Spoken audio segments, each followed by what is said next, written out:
안녕하세요. 오늘도 사연살롱을 찾아주셔서 감사합니다. 저는 이촌동에 살고 있는 재혼 여성이에요. 남편과는 대학 CC로 4년 연애 끝에 결혼을 했는데 고작 3년 살고 사별을 했어요. 30도 안 돼서 미망인이 됐을 때는 솔직히 하늘이 제게 내린 벌인 줄로만 알았어요. 신혼 초부터 속으로 매일같이 남편과 이혼할 궁리만 했었거든요. 제가 속아서 결혼했다는 걸 알게 됐기 때문이었죠. 이제는 세상에 없는 사람을 흉보는 게 옳지 않다는 건 잘 알지만 지금도 전 남편과 시어머니를 생각하면 속에서 우라가 치밀 정도로 치떨리기 싫어요. 결혼과 동시에 가면을 벗은 전 남편은 치졸하기 짝이 없는 인간이었어요. 사람의 호의를 이용할 줄만 아는 인간이었거든요. 시어머니는 거기다 한술 더 떠서 얼마나 사악한 분이었나 몰라요. 저희 시어머니는 저를 돈 안 주고 부리는 자기 집 종으로 알고 사셨거든요. 도리는 지킬 줄 모르면서 자신의 권리만 주장하시는데 5분 이상 한 자리에 앉아서 대화를 하기 힘들 정도였어요. 그런 시어머니한테 제가 진저리를 치게 된 일이 있었는데 그건 바로 전 남편의 장례식장에서였어요. 당신 아들이 살아있을 때도 그러시더니 어쩌면 자기 자식 장례를 치르는 날까지도 돈 가지고 그 난리를 치시던지. 정말이지 지금 생각해도 진저리가 쳐진다니까요. 그런데 인생이 참 재미있는 게 사별하고 7년 만에 복수의 기회가 찾아왔지 뭡니까. 그래서 묵은 복수를 한 방에 해버리고 속 시원하게 사연을 적어 보내고 있답니다. 저는 어린 시절을 부유하게 보냈어요. 세상 부러울 것 없이 원하는 건 다 가질 수 있었거든요. 제게 없는 거라고는 딱 하나, 부모님이었어요. 제 돌을 앞두고 부모님은 저를 친가에 맡기고 모처럼 영화를 보러 극장에 가셨는데 집으로 돌아오는 길에 교통사고가 나서 두 분이 함께 세상을 떠나셨어요. 그래서 저는 부모님에 대한 기억이 없어요. 부모님을 사진을 통해 수도 없이 보고 자랐지만 함께 있던 기억이 없어서 그런지 제게는 부모님에 대한 애틋함이 없어요. 아빠 목소리가 어땠는지, 엄마 웃음소리는 어땠는지, 남들한테는 사소한 모든 것들이 제게는 경험해보지 못한 것들이라서 현실감이 없거든요. 차라리 TV를 통해 자주 보는 연예인들이 더 가깝게 느껴질 정도였어요. 그러다 중학교에 들어가던 해 미국에 살고 있는 아빠 친구분이 집에 찾아오셨었는데 그때 그분을 통해 처음으로 저희 부모님 목소리를 들을 수 있었어요. 혜주야, 이건 너희 부모님 결혼식 때 내가 비디오 카메라로 찍은 영상이야. 아저씨가 TV에 연결해 줄 테니까 한번 볼래? 한때 영화 감독이 꿈이었다는 아빠 친구는 미국에서 유학생활을 하던 중에 결혼식에 참석하러 잠깐 한국에 들어왔었다고 했어요. 그때 결혼 선물로 주려고 열심히 결혼식을 영상에 담았지만 결혼식 뒤풀이 때 술을 진탕 마시고는 뻗는 바람에 테이프가 담긴 카메라를 그대로 들고 미국으로 돌아갈 수밖에 없었다나 봐요. 그렇게 시간이 흘러 영화와는 상관없는 직업을 갖게 되었고 미국에서 결혼해 살게 되면서 이 영상에 대한 기억은 까맣게 잊게 된 거예요. 그러다가 얼마 전에 창고 정리를 하다가 이걸 발견하곤 한국에 들어오는 길에 일부러 저를 찾아와 주신 거였죠. 사진으로 자주 봐왔던 엄마 아빠였지만 목소리는 처음 듣는 거라서 기분이 묘했어요. 그제야 비로소 내 부모님이 정말 살아있었다는 걸 실감할 수 있었어요. 그러자 그동안 느끼지 못했던 그리움과 애틋함이 순식간에 몰려와서 나도 모르게 눈물이 뚝뚝 떨어졌어요. 할머니는 눈물이 그렁그렁한 눈으로 끝까지 화면에서 눈을 떼지 못하는 저를 보시곤 옷소매로 눈물을 훔치셨고 할아버지 역시 눈시울을 붉히셨어요. 아빠 친구가 돌아가신 그날 밤에도 저는 혼자 거실에 나와 밤새도록 그 영상을 몇 번이나 돌려봤어요. 그러자 할아버지께서는 올해 이 영상을 볼 수 있도록 공비디오 테이프에 복사를 해주셨어요. 여러 번 돌려보면 테이프가 늘어날까봐 아예 여러 개를 복사해 주신 거죠. 소녀딸을 위한 할아버지의 깊은 사랑 덕분에 저는 아직도 가끔씩 부모님이 생각날 때면 그 테이프를 꺼내 부모님의 결혼식 영상을 보고 있답니다. 할아버지와 할머니 사랑을 듬뿍 받고 자란 저였지만 제 유년기를 돌아봤을 때 저는 그리 착한 아이는 아니었어요. 딱히 사고를 치거나 나쁜 짓을 하고 다니지는 않았지만 뭐랄까 인간미가 없었거든요. 사람에 대한 애정이 없었어요. 일찍 세상을 떠난 부모님을 대신해 저를 길러주신 할머니 할아버지에 대해 고맙다는 생각을 하기는 했지만 그러면서도 한편으로는 그걸 당연하게 생각했었거든요. 난 고아니까 당연히 이 집안의 어른인 할머니 할아버지께서 나를 돌봐주셔야 한다고 말이죠. 나만 피해자인 것처럼 생각했고 내 삶만 불행하다고 생각해서 그랬던 것 같아요. 그랬던 제가 아빠 친구 덕분에 부모님 영상을 본 뒤로 조금씩 사람에 대해 마음을 열게 되었어요. 아빠 친구는 그 영상을 제게 전해주기 위해서 짧은 한국 방문 기간에도 불구하고 여러 사람을 거쳐 제가 사는 곳을 수소문하셨고 5시간이나 차를 타고 달려오셨다는 걸 알게 되었거든요. 오로지 부모를 잃은 옛 친구 딸을 위해서 말이죠. 세상엔 자신에게 아무런 이득이 되지 않아도 타인을 위해 도움의 손길을 내밀고 때로는 손해도 감수하는 결정을 내리기도 한다는 걸 그때 깨달았어요. 그래서 결심을 하게 되었죠. 내가 아빠 친구한테 도움을 받은 것처럼 나도 누군가에게 도움을 줄 수 있는 사람이 되자고요. 특히 자식을 앞세워 보낸 뒤 혼자 남은 손녀딸을 누구보다 아끼고 사랑으로 보살펴 주시는 할머니 할아버지께 잘 해야겠다는 마음도 갖게 되었어요. 하지만 그때까지만 해도 제가 모르는 게 있었더라고요. 세상에는 타인의 도움에 대해 고마워하기는커녕 당연하게 받기만 하는 사람도 있다는 걸요. 대표적인 사람이 바로 제 남편과 시어머니였어요. 제가 남편을 만난 건 대학교 3학년 때였어요. 당시 저는 영화 동아리 활동을 하고 있었는데 남편도 같은 동아리 회원이었거든요. 비록 과도 다르고 학번도 달랐지만 거의 매일 동아리방에서 마주치다 보니까 같은 과 동기들보다도 더 많은 시간을 보냈던 것 같아요. 당시 남편은 군복무를 마치고 2학년에 복학한 복학생이었는데 가정 형편이 어려워서 동아리방에서 몰래 취식을 하며 지냈어요. 그런 사실을 아는 건 저를 비롯해 3명 정도였는데 그래서인지 남편은 우리 3명한테는 더 허물없이 굴었던 것 같아요. 특히 자신보다 학번이 낮은 저한테는 자신의 궁핍한 상황을 숨기지 않고 당당하게 드러내며 괴롭힘에 가까울 정도로 이용해 먹었어요. 우연히 커피 자판기 앞에서 마주치면 당연하게 커피 한 잔 뺏어 먹고 점심시간에 과 동기들이랑 학식을 먹으러 갈 때면 어김없이 달려와 라면이라도 하나 얻어먹고 가는 시기였죠. 버스 정류장 앞에서 만나면 버스비를 뜯어가고 하다못해 제 주머니에 든 껌 하나라도 꼭 뺏어 먹곤 했어요.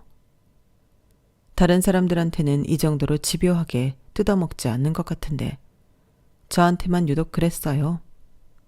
하다 이제는 이런 요구까지 하게 이르렀죠. 혜주야, 너희 집 김치 맛이냐? 밤에 라면 끓여 먹을 때 김치가 없어서 죽을 맛이다. 남는 김치 있으면 좀 싸와라. 밑반찬도 덤으로 가져오면 더 좋고. 김치는 있는데요.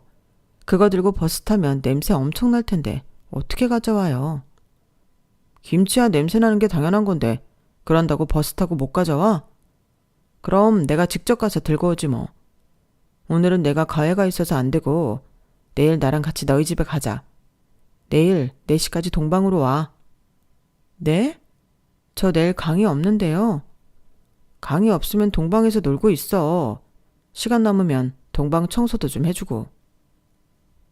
김치 얻어먹겠다는 사람이 강의도 없는 저를 불러 동아리방 청소까지 지킬 정도로 남편은 뻔뻔한 사람이었어요.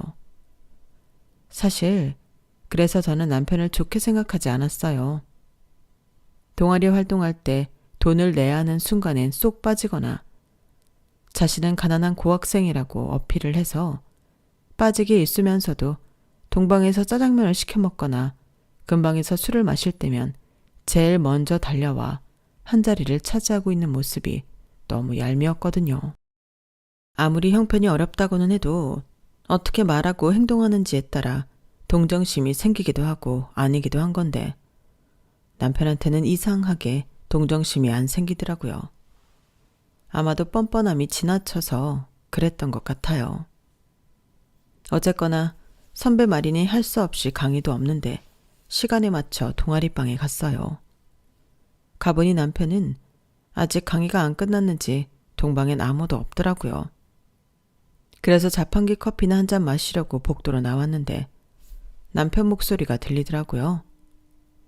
둘러보니 화장실 앞에서 청소하시는 아주머니를 도와 쓰레기 옮기고 있더군요.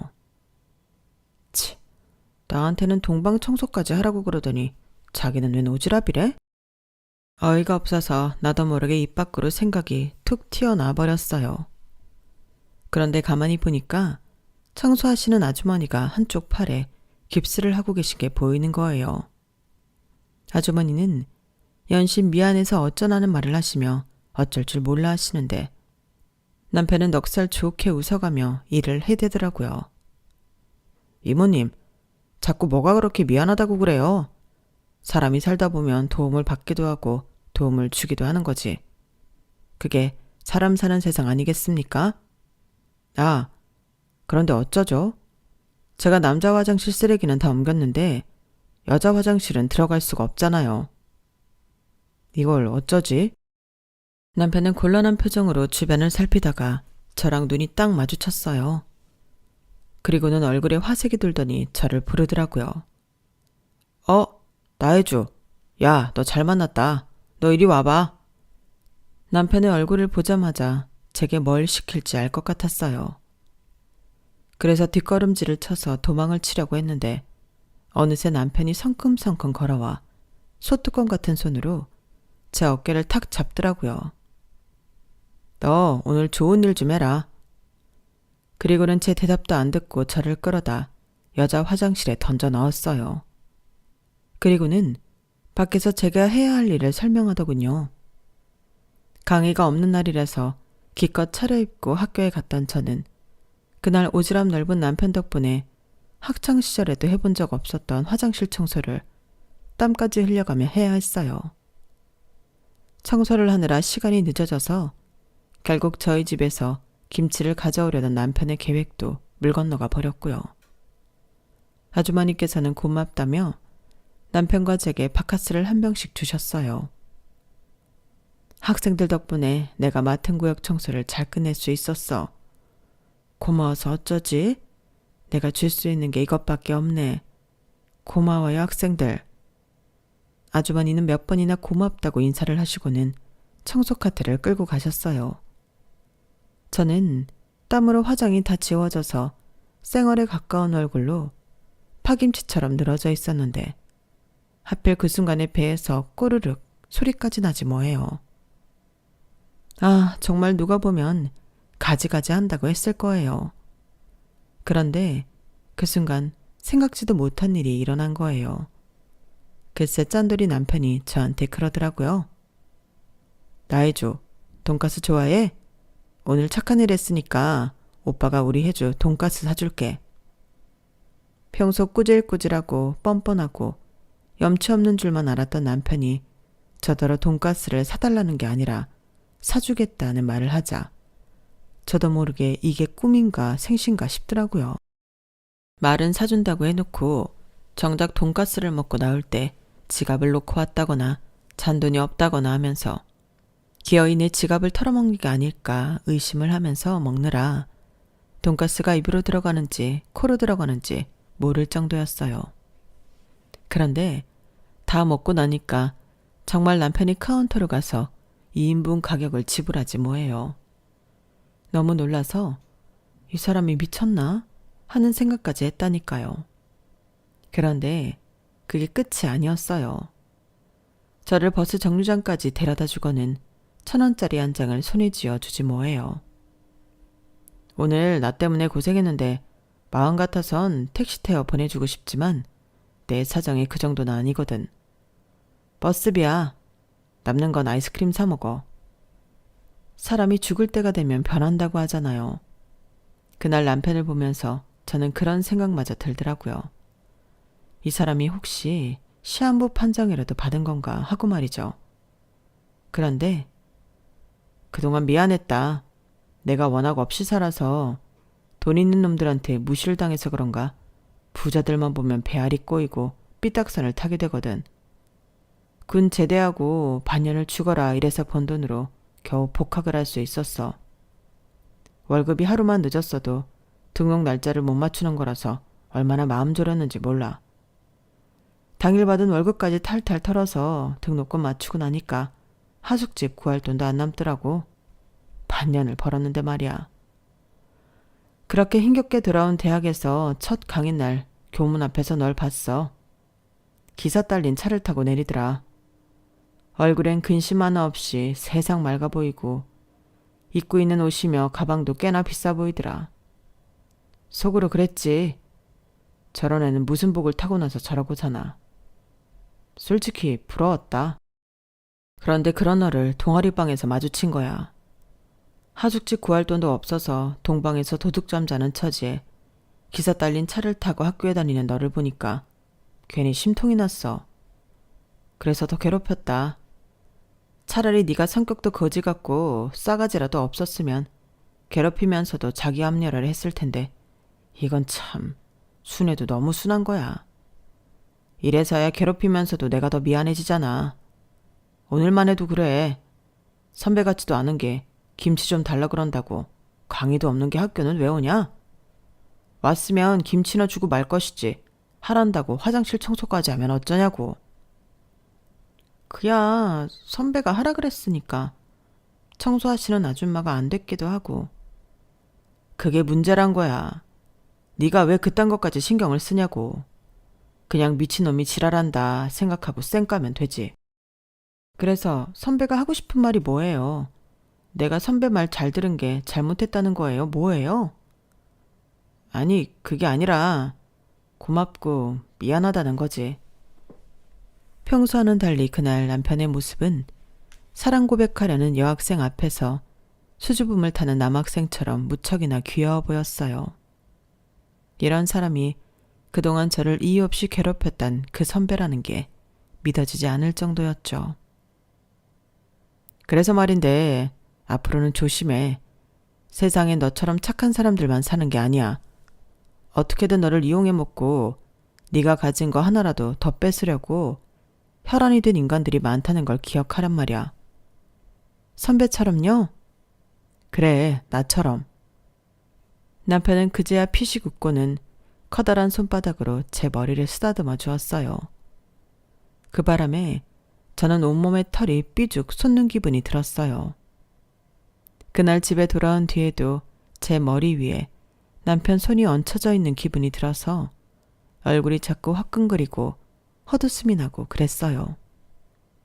그게 남편의 의도된 행동이었는지 아니면 진심에서 우러나온 행동이었는지는 알 수 없지만 적어도 그날 이후 제가 남편을 이전과는 다른 눈으로 보게 됐다는 건 부정할 수 없겠네요.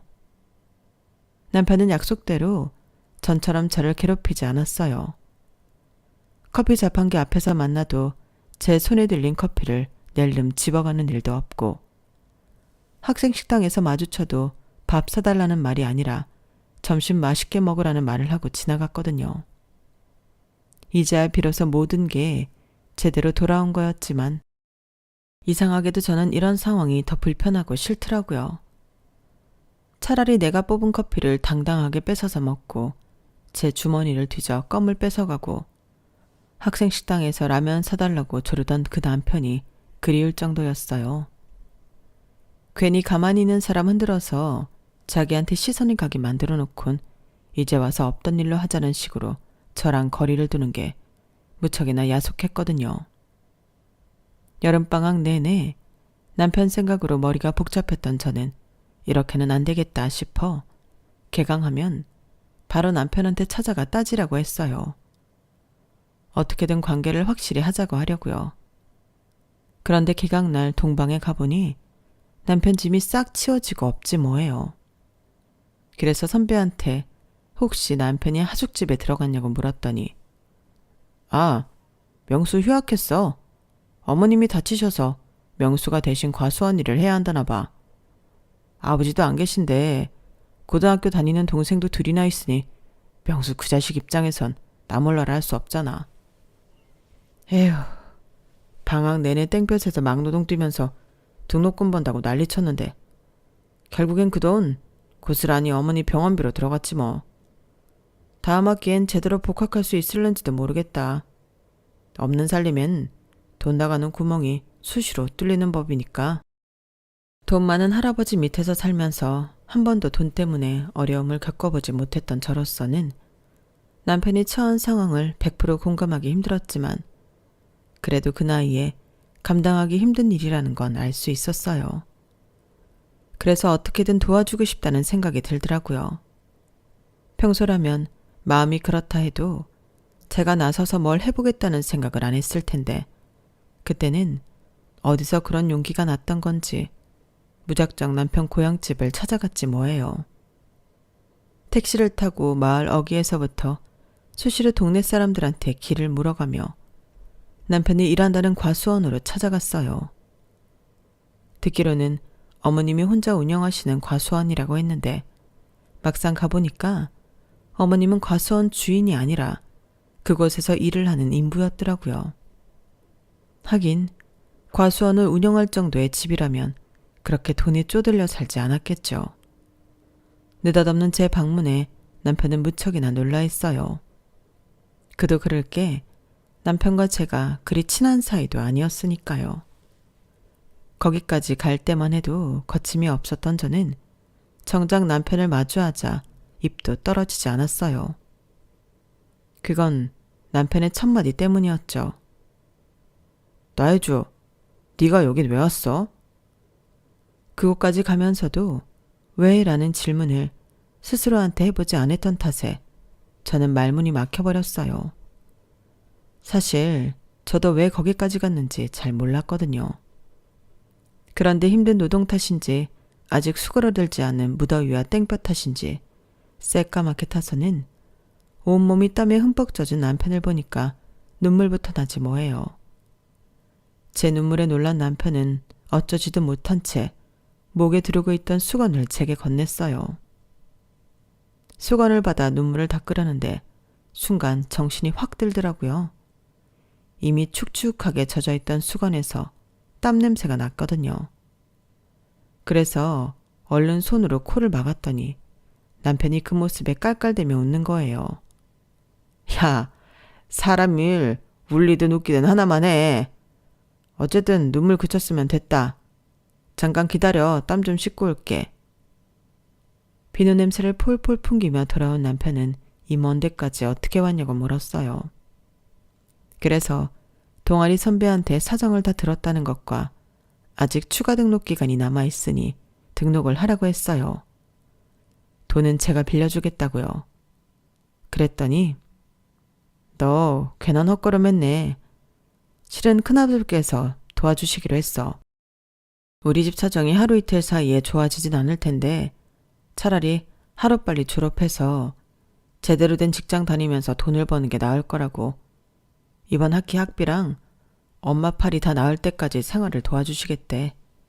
안 그래도 곧 서울로 올라가려고 했는데. 아무튼 고맙다. 난 너한테 잘해준 것도 없는데 괜히 미안하네. 기왕 왔으니까 복숭아 좀 가져가라. 낙과라서 모양은 좀 그렇지만 맛은 끝내주거든. 결국 저는 양손 가득 복숭아를 얻어들고 다시 서울로 올라오게 됐어요. 그리고 얼마 뒤 남편은 학교로 돌아왔고 전처럼 동방에서 생활을 하게 되었어요. 모든 게 예전으로 돌아갔지만 그렇지 않은 것도 있었어요. 제가 남편 집에 찾아간 이후 남편과 제 사이엔 묘한 기류가 흐르기 시작했고 4학년이 되고부터는 정식으로 사귀게 되었거든요. 남편보다 1년 먼저 취직을 한 저는 말 그대로 우렁이각시처럼 물심양면으로 남편의 취업을 도왔어요. 남편이 도서관에서 공부하는 사이 남편 자취방에 찾아가 쌀도 채워놓고 냉장고에 밑반찬이며 김치며 심지어 할머니께서 사오신 한우까지 훔쳐다 남편에게 구워 먹이곤 했거든요. 월급은 고스란히 데이트 자금이나 남편 생활비로 들어갔지만 그게 아깝다고 생각한 적은 없었어요. 어떻게든 살아보겠다고 발버둥 치는 남편한테 조금이라도 도움이 된다면 그걸로 됐다고 생각했으니까요. 대입을 준비할 때보다 더 치열하게 취업 준비를 했던 남편은 은행에 취직했고 저는 남편 실적을 채워주기 위해 돈 많은 우리 할아버지와 회사 동료들한테 남편이 팔고 있는 이런저런 은행 상품을 권해드리곤 했어요. 덕분에 남편은 신입임에도 매번 큰 어려움 없이 자신의 할당량을 채울 수 있었죠. 그 고마움 때문이었는지 모르겠지만 남편은 쉬는 날이면 저희 할아버지 댁에 자주 놀러와서 할아버지와 바둑을 두기도 하고 남자 손이 필요한 잡다한 집안일들을 도와주고 가곤 했어요. 그래서 저희 집에서는 일찌감치 제 남편을 손녀딸 사윗감으로 생각하셨어요. 남편은 취직을 하고도 월급의 대부분은 학자금 대출을 상환하는 데 들어갔어요. 은행권뿐만 아니라 큰아버지께 빌린 돈도 갚아야 했으니까요. 남은 걸로 생활을 하고 거기서 또 쪼개서 고향집에 내려보내야 했으니 30이 되도록 통장엔 단돈 100만 원도 여윳돈이 없었어요. 이래서는 언제 돈을 모아 결혼을 할 수 있을지 눈앞이 캄캄하기만 하더라고요. 그래서 차라리 집을 내가 마련할 테니 결혼부터 하는 게 어떻겠냐고 했더니 남편이 한숨을 푹 쉬더라고요. 혜주야, 지금 우리가 결혼하면 내가 짊어지고 있는 빚을 너랑 나눠지는 것밖에 안 돼. 네가 왜 나 때문에 그 고생을 해야 되니? 그러지 말고 몇 년만 더 기다려주라. 작은 전셋집이라도 마련할 때까지만. 자기야, 그게 현실적으로 가능할 것 같아? 요즘 전셋집 보증금이 얼만데. 자기 능력을 무시하는 건 아니지만 현실적으로 어려울 거란 얘기야. 그때 돼서도 온전히 자기 돈으로 전세 보증금 마련은 힘들어. 모르긴 해도 전세 대출을 받게 될 텐데 그럴 거라면 지금부터 같이 벌어서 빚 갚고 전세 대출 받아서 시작하는 게 낫지 않겠냐고. 무거운 짐 혼자 들고 갈 생각 말고 같이 들자. 부부가 그런 거 아니야? 남편도 제 말이 맞다는 건 알고 있었지만 자존심상 선뜻 그러자는 말은 못하는 것 같았어요. 그래서 할아버지께 설득 좀 해달라고 부탁했어요. 하루는 남편을 집에 불러 같이 바둑을 두시다가 제가 미리 얹을드린 부분에 대해 얘기를 꺼내시더라고요. 그런데 내 생각엔 말이다. 니들만 괜찮다면 너희가 이 집에 들어와 사는 게 어떨까 한다. 작년에 안 사람이 세상 떠나고 혜주랑 둘이 살려니 나도 많이 적적해서 말이야. 그렇다고 이 늙은이를 너희한테 부양하라고 하는 소리는 아니다. 집안 살림이야 도우미 아주머니가 있으니 걱정 없고 생활비야 이 할애비가 돈 많은데 무슨 걱정이겠니. 여기서 몇 년 살면서 돈 모아서 나가면 니들한테도 나쁘진 않을 것 같구나. 할아버지께서 생각지도 못했던 선택지를 주시는 바람에 조금 놀라긴 했지만 따지고 보면 나쁜 조건은 아니었어요. 오히려 저희 입장에선 완전 땡큐인 셈이었죠. 집세 안 나가고 생활비도 안 나가니까 그 돈은 고스란히 빚 갚고 다음 해부터는 돈도 모을 수 있을 테니까요. 게다가 제가 당장 결혼해서 집을 나가면 할아버지 혼자 계시는 것도 걱정이었는데 그 문제도 한 큐에 해결되는 거잖아요. 처가살이를 한다고 하면 사람들이 색안경을 쓰고 보겠지만 일러하신 할아버지를 모시고 산다고 하면 오히려 더 좋게 보이지 않겠어요? 그래서인지 남편도 할아버지 제안에 솔깃하는 것 같았어요. 그래서 시어머니께 그런 상황을 전하고 결혼 허락을 구했는데 역시나 시어머니는 시어머니더라고요. 그 얘기를 듣고는 대뜸 이러시는 거 있죠. 그럼 나는 니들이 거기 사는 동안 내 아들네 집에도 못 드나드는 거잖니? 차라리 네 할아버지께 말씀드려서 작은 집이라도 하나 해달라고 그러렴. 그래야 나도 우리 애들도 지 형 집에 드나들기 편하지. 엄마, 지금 그걸 말이라고 하세요? 제가 해야 할 도리를 못해서 할아버지께 도움받는 처진데 그것도 모자라서 집을 해달라고요? 전 그렇게는 못해요. 아니, 내가 못할 말했니? 결혼하면 어차피 한 가족인데 돈 있는 사람이 좀 더 쓰는 게 뭐가 그렇게 문제라는 거야? 나도 가진 것만 있다면 당장이라도 그렇게 해주겠다. 예, 네 생각은 어떠니? 어머님은 대뜸 제게 물으셨어요.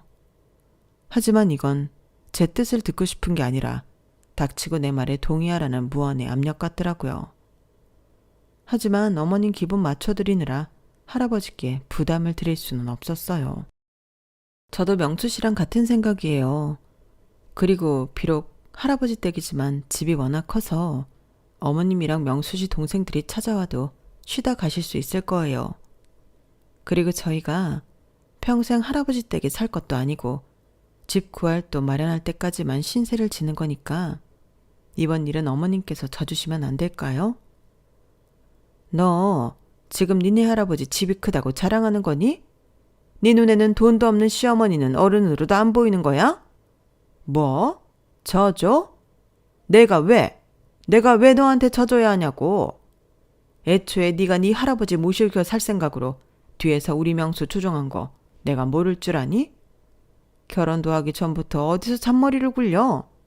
넌 내가 그렇게 웃어? 암튼 난 절대 반대니까 그런 줄 알아. 어머님은 절대 안 된다고 못을 박으셨어요. 남편과 저는 아무런 수확도 없이 다시 서울로 올라올 수밖에 없었죠. 이렇게 우리 결혼 얘기는 물 건너가나 했는데 며칠 뒤 남편한테 어머님이 허락하셨다는 연락이 온 거예요. 말로는 자기가 전화로 설득했다고 하더군요. 그때는 그냥 그런 줄로만 알았어요. 나중에서야 그게 돈 때문이었다는 걸 알게 되었지만요. 아무튼 양가 어른들의 허락이 떨어진 만큼 속전속결로 결혼 준비를 시작했어요.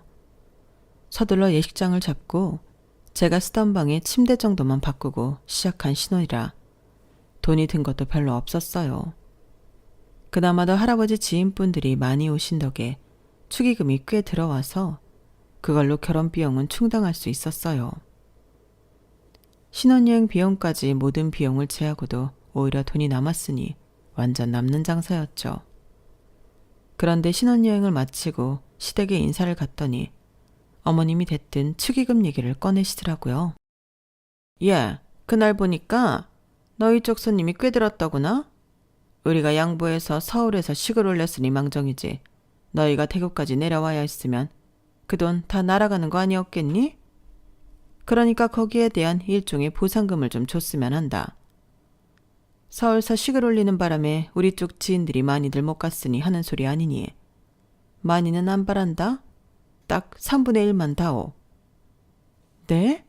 아니 어머님, 그건 말이 안 되죠. 어디까지나 저희 할아버지 지인분들이 내신 돈인데 그걸 왜 어머님께 드려요?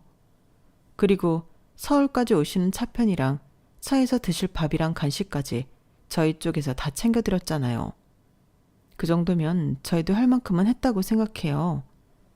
솔직히 그날 안 오신 분들은 애초에 참석을 안 하시라고 했던 분들 아니겠어요?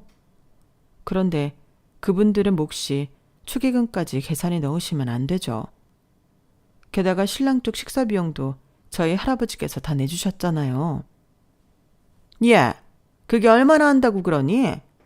너는 돈 있는 집에서 자랐다는 애가 어쩜 그렇게 씀씀이가 작아. 그깟 몇백 가지고 생색낼 일이냐고? 어머님 목소리가 높아지자 피곤하다고 소파에 누워있던 남편이 볼멘 소리로 그러더군요. 혜주야, 그냥 남은 돈 엄마 드리자. 얼마나 한다고 돈 가지고 얼굴을 붉히고 그러냐? 순간 제가 잘못 들은 줄 알았어요. 평소 돈이라면 저보다 더 벌벌거리는 사람이 한두 푼도 아니고 2천만 원이 넘는 돈을 그냥 주라고요? 이 돈이면 자기 학자금 대출금도 갚을 수 있는데? 제가 진심이라는 듯 남편을 쳐다봤더니 한 번쯤은 져주기도 해야지. 어떻게 매번 이기려고만 들어? 엄마도 우리 할아버지 댁에서 사는 거 허락하셨잖아. 우리도 하나쯤은 져 드리자. 거기서 더 고집을 부리면 저만 돈독 오른 사람처럼 될 것 같아서 남편 말을 따르기로 했어요.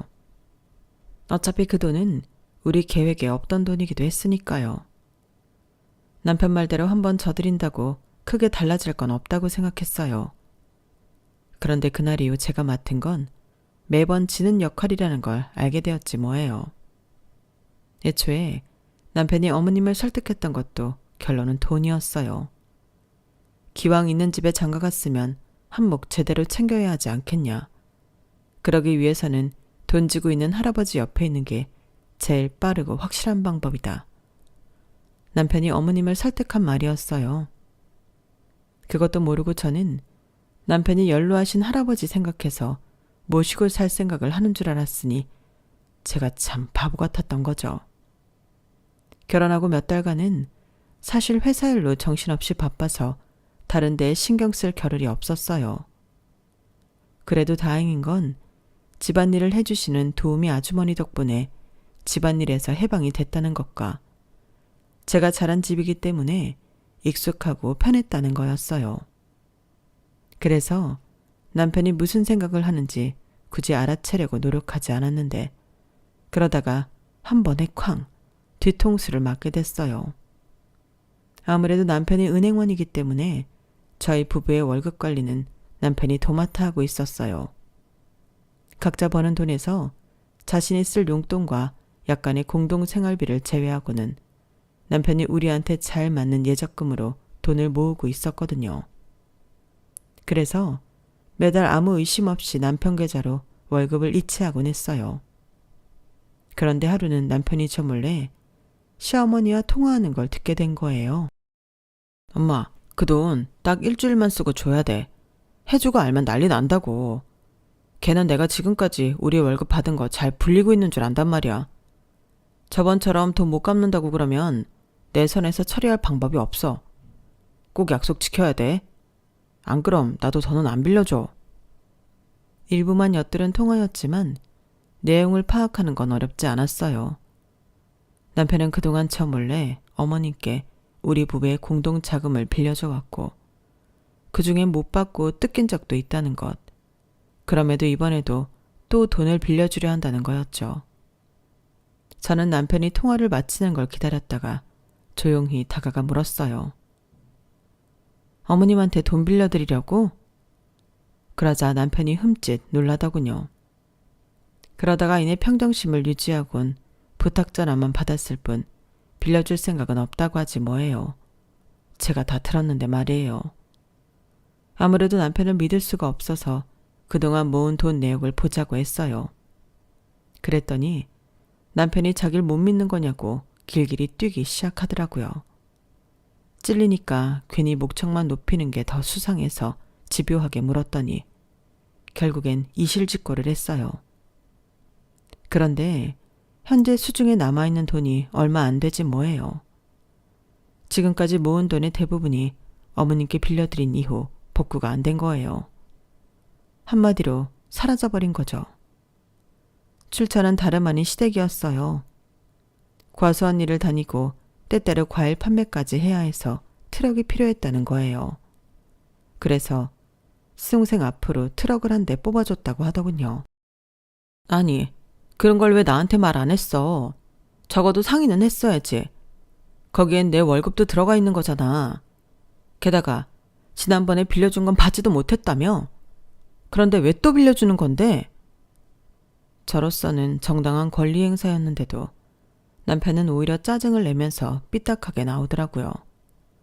그러더니 결국엔 궤변을 늘어놓기 시작했어요. 자기야, 이성적으로 생각해봐. 엄마한테 빌려준 돈 제대로 받으려면 어떻게 해야겠어? 일단 돈을 벌 길을 열어줘야 이자든 원금이든 받아낼 거 아니야. 그래서 빌려준 거야. 이건 또 무슨 신박한 변명인 건지. 애초에 돈을 안 빌려줬으면 이런 일이 벌어지지 않았을 거 아니에요. 그래놓고 이제 와서 돈 받으려고 돈 더 빌려주겠다니. 그런데 진짜 문제는 돈을 빌려주고 말고가 아니었어요. 바로 어머님과 남편의 태도였죠. 이 모자는 어떻게 된 게 네 거 내 거에 구분이 없는 거예요. 연애를 4년이나 하고 결정한 결혼이었지만 남편의 이런 성향을 몰랐던 건 그동안 워낙 남편 형편이 어려웠던 탓에 제가 일방적으로 손해를 보는 구조였기 때문이었어요. 그러다 결혼하자마자 실상을 마주하게 된 거죠. 이 일로 결혼기간 내내 정말 많이 싸웠어요. 그러다 결국엔 자기 월급은 공동생활비를 제외하고는 각자 관리하기로 했어요. 하지만 그럼에도 불구하고 돈 문제는 곳곳에서 불거졌어요. 저희가 할아버지와 함께 살았잖아요. 그런데 주말이나 평일 저녁 때 외식을 나갈 때면 의뢰 남편은 할아버지가 계산할 때까지 단 한 번도 돈을 내지 않더라고요. 제가 먼저 달려가서 계산하지 않으면 끝까지 절대 돈을 안 내요. 그래서 그 문제로 뭐라고 했더니 이러는 거 있죠. 할아버지 돈 많으시잖아. 어차피 돌아가실 때 우리한테 주고 가실 텐데. 그러면 상속세 내야 하고. 그러니까 할아버지가 돌아가시기 전에 한 푼이라도 더 받아 쓰는 게 세금도 덜 내고 효도 아니겠어? 난 그렇게 생각하는데. 어쩜 이렇게 자기 좋을 대로 판단을 하는지 정말 입이 떡 벌어졌어요. 도대체 이런 사고방식은 누구한테 배운 건가 했더니 바로 시어머니였더라고요. 저희 할아버지께서는 남의 집 귀한 맏아들 처가살이 시키는 게 미안하다시며 시댁에 참 잘하셨거든요. 명절에 시댁에 갈 때면 한우 세트에 시어머니 옷과 가방, 거기에 시누이 시동생 용돈까지 저희 부부를 통해 보내셨어요. 그런데 매번 그걸 받으면서도 시어머니는 단 한 번도 고맙다는 소리를 안 하시는 거예요. 한 번은 저희 시댁과 한 동네 사시는 작은 할머니께서 찾아와 저희 부부가 바리바리 쌓은 선물을 보시곤 한마디 하셨어요. 아유 세상에 이게 다 뭐야. 백화점을 옮겨다 놨네 그려. 아들 녀석 장가 잘 보낸 덕에 자네가 복이 터졌구만. 그러자 시어머니께서 뭐라고 하셨는지 아세요? 복은 무슨 돈 많은 늙은이가 돈 쓰는 재미 보려고 하는 일인걸요. 다 우리한테 할만하니까 보내는 거 아니겠어요? 기왕 해줄 거면 돈 되는 논이나 밭을 사줄 것이지 매번 푼돈 가지고 생색만 내네요. 하여간에 있는 사람들이 더하다니까요. 이러면서 꼭 마치 받을 거 덜 받은 사람처럼 행동하셨어요.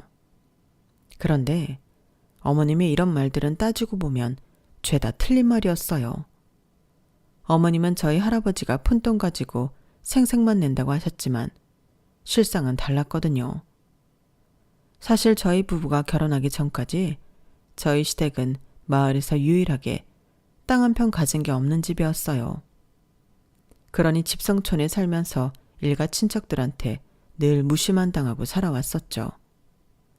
그랬던 저희 시댁이 동네에서 목에 힘주고 살게 된 건 우리 부부가 결혼하고 1년도 안 돼서였어요. 그 전까지는 친인척들이 저희 시댁에 찾아오는 일도 없었거든요. 저희가 결혼하고 얼마 안 돼서부터 저희 시어머니는 툭 하면 저희 집에 전화를 하셨어요. 남편이나 저한테 하신 건 아니고 대부분은 저희 할아버지께 했던 전화였죠. 어머님이 어찌나 뻔뻔한 분이신지 남들은 대놓고 말하기 힘든 걸 너무도 쉽게 내뱉으셨어요. 이를테면 뭘 좀 해달라는 말들이었죠. 툭 하면 저희 할아버지께 죽는 소리를 하시며 땅 좀 사달라, 밭 좀 사달라 조르셨거든요. 저 좋으라고 이러는 거 아닙니다. 어차피 나중에 우리 며느리한테 주고 가실 재산 아닙니까? 기왕 주실 거 새로 가족이 된 저희 살 길도 열어주시면 남들 보기에도 좋고 얼마나 좋습니까? 저 집은 며느리 잘 들어와서 살림이 편네 할 테니까요. 할아버님, 돈 많으시잖아요. 이깟 땅 할아버님께는 푼돈 아닙니까? 손녀딸 생각해서 선심 좀 쓰세요. 처음 이런 전화를 받았을 때 저희 할아버지는 적잖이 놀라셨던 모양이에요. 저한테 정확한 내막은 말씀하시지 않으셨지만 지나가는 말로 너희 시어머니는 참 재미있는 사람이더구나 라고 하셨거든요.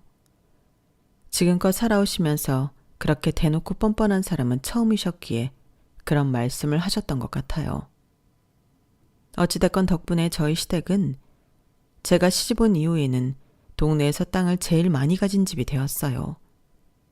그러니 한 동네 사는 친인척들이 문지방이 닳도록 저희 시댁에 드나들었고요. 시어머니는 참 야근분이라서 저희 할아버지께서 땅이나 그 밖에 돈 되는 선물을 해주시자 저한테도 꽤 유하게 대하셨어요. 가령 명절에 할아버지 혼자 계시니까 본가에 내려오지 말라고 하신다거나 애는 언제 가질 거냐는 닥달을 잠시 멈추시거나 하는 걸로요. 돌려 말하면 자신이 가지고 싶은 게 있을 때면 앞서 말씀드린 것을 빌미 삼아 저희 할아버지께 흥정 아닌 흥정을 해왔다는 얘기예요.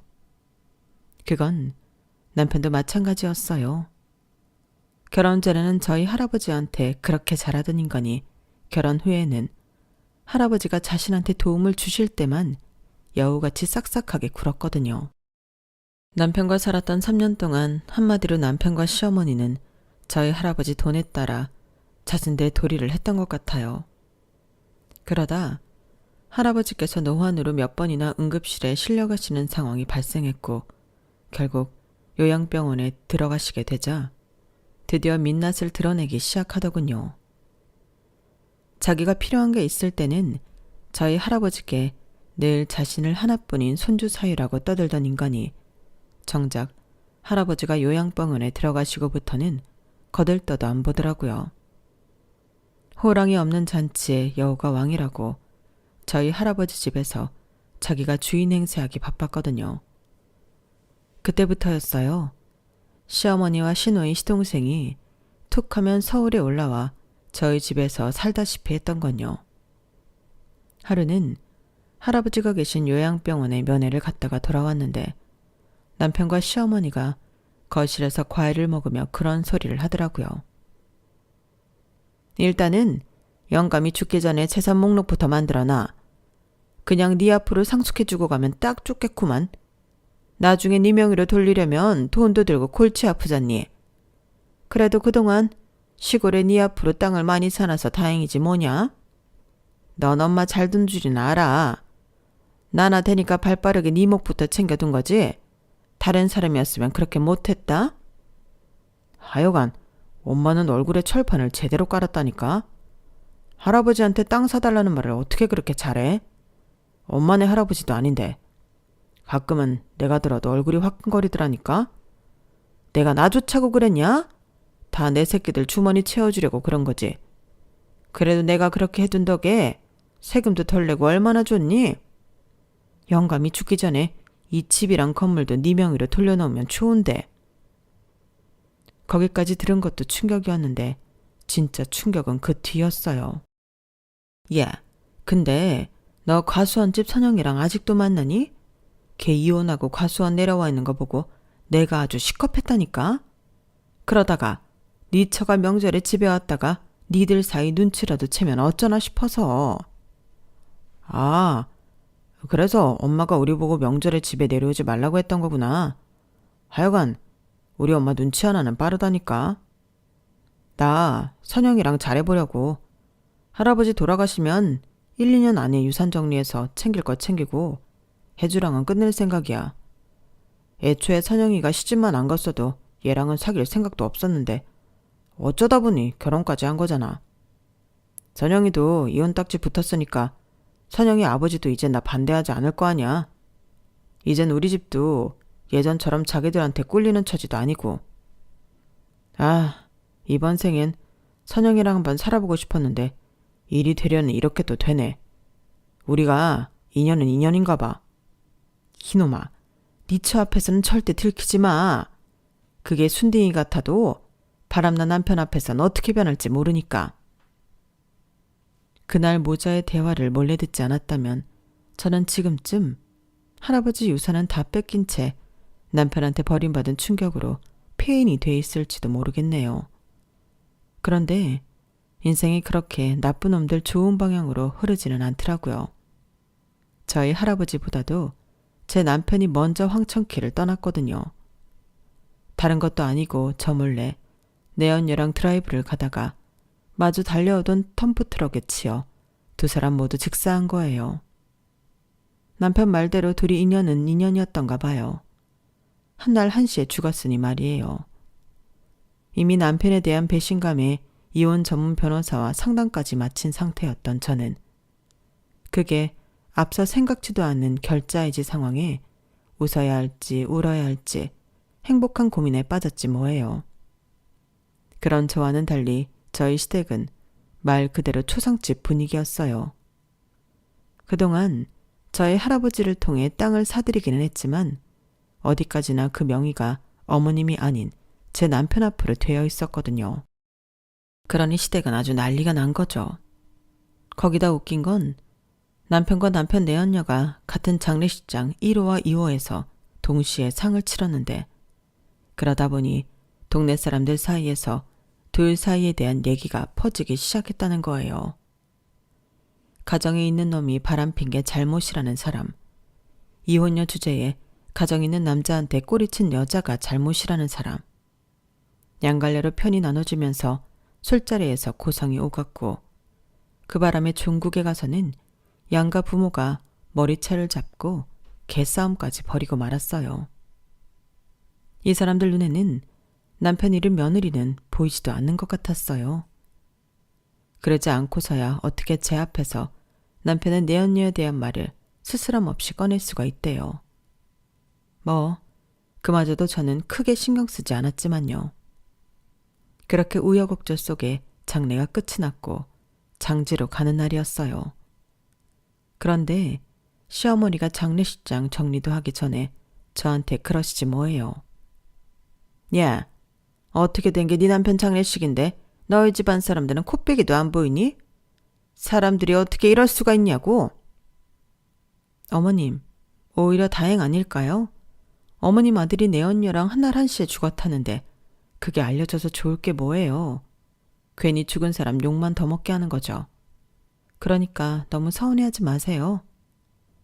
그 말에 시어머니도 더는 따지지 못했어요. 그건 그렇고 장례기간 내내 온 손님들은 죄다 내 아들 손님이니까 정산해서 여기로 보내라.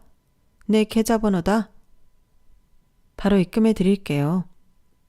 끝까지 자식 조이금까지 챙기려 드는 시어머니를 보니 이 사람이 과연 자기 아들의 죽음에 슬픔을 느끼는 사람인가 하는 의구심마저 들었어요. 그래서 저는 그 자리에서 바로 어머님께 입금을 해드렸어요. 순간 어머님 휴대폰으로 입금 내역이 떴고 그걸 확인한 시어머니가 개거품을 물고 난리를 쳐댔어요. 너 이게 뭐하는 짓이냐? 조이금 보내랬더니 1원을 보내? 너 지금 나랑 장난하는 거냐? 어머님, 그 정도면 제가 후하게 쳐드린 거예요. 이체는 마이너스가 안 돼서 그나마 1원이나 드렸으니까요. 그러니 그건 어머님 아들 저승길 노잣돈이라고 생각하세요. 아, 그리고 저 서류 정리되는 대로 시골 땅 다 팔 겁니다. 그러니까 논이고 밭에서 난 것들 중에 챙기실 거 있으면 얼른 챙기세요. 나중에 시간이 없었네 어쩌네 핑계대지 마시고요. 그리고 미리 말씀드리는데 그 이 사망보험금 말이에요. 혹시라도 거기서 얼마 떼어줄까 기대하고 계신다면 일찌감치 꿈 깨세요. 제가 장례기간 내내 계산기를 때려보니까 그동안 그의 대학 등록금부터 자취방 월세, 학원비를 비롯해 심지어 자동차 면허학원 수강료까지 제 주머니에서 나간 돈이 엄청나더라고요. 그의 사망보험금에서 그것들 제하고 나니까 치킨값밖에 안 남네요. 그러니 어쩌겠어요. 그걸로 계산은 퉁치는 수밖에. 어머님 보시기에 제가 맹한 구석에 있어서 내 거 못 챙기는 것처럼 보이시겠지만 어머님, 왜 그런 말이 있잖아요. 있는 사람이 더 무섭다고. 네, 맞아요. 전요, 무슨 수를 써서라도 그간 그이랑 시댁에 들어간 우리 집 돈 다 돌려받을 거예요. 혹시나 소송을 생각하신다면 하세요. 전요, 변호사 수임료가 얼마가 들든 그건 상관없어요. 은혜를 원수로 하는 배은망덕한 인간들을 응징할 수만 있다면 얼마가 들든 끝까지 갈 생각이니까요. 그러니까 잘 생각해 보시고 덤비세요. 그럼 다시 볼 일 없길 빕니다. 뭐? 야 이년아, 돈 내놔라, 내 돈. 아니, 내 아들 목숨값 내놔 이년아. 너 내가 니년한테 순순히 다 뺏길 줄 아냐? 어림도 없어. 변호사? 그거 나도 선임하면 그만이야. 우리 집안이 널리고 널린 게 변호사라고. 사실 어머님 말씀은 사실이었어요. 집성촌 내에 변호사나 판검사 자식을 둔 집이 한둘은 있었으니까요. 하지만 이미 끈떨어지고 논도 밭도 다 뺏길 판인 집에 누가 도움을 주겠어요? 어림도 없죠. 돈이 없을 땐 어떻게 살아도 있다가 없어지면 살기 힘들잖아요. 결국엔 시어머니와 자식들은 고향을 떠났다는 소식이 들리더군요. 이렇게 남편의 장례를 끝으로 시댁과는 연을 끊었어요. 그리고 4년이 지난 지금 저는 새로운 인연을 만나 재혼을 했답니다. 할아버지가 계신 요양병원에서 만나게 된 사람이었어요. 남편은 사남매 중 늦둥이로 연로하신 어머님 면회를 왔다가 저랑 자주 마주치게 되었어요. 이혼 경력이 있는 것도 저랑 비슷하고 대화도 잘 통해서 호감이 가던 사람이었는데 자주 보다 보니 결혼까지 이어지게 되었어요. 둘 다 한 번의 실패를 경험한 터라 이번 인연은 어떻게든 잘 지켜나가려고 노력 중입니다. 실패는 성공의 어머니란 말처럼 말이죠. 지금까지 제 사연을 들어주셔서 감사합니다. 좋은 인연들과 하루하루 행복하시길 바랍니다. 여러분, 사연 댓글에 응원과 현명한 조언 부탁드려요. 좋아요와 구독은 저에게 큰 힘이 됩니다. 오늘도 좋은 일 가득하세요.